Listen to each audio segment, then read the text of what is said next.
আলাদা করে ফেলছি।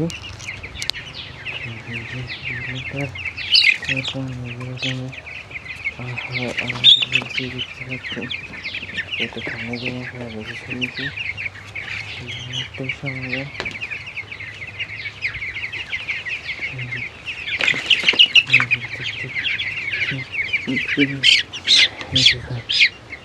পেটের মধ্যে ঠান্ডা জমে গেছে।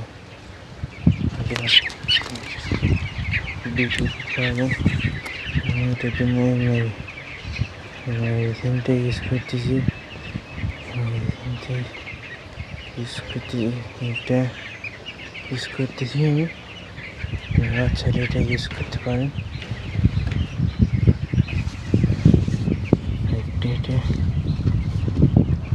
দুটো ইউজ করতে পারেন।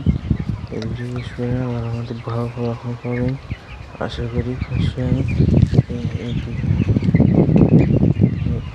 এই দুইটা ওষুধ ইউজ করে দেখতে পারেন। ঠিক আছে, আল্লাহ হাফেজ।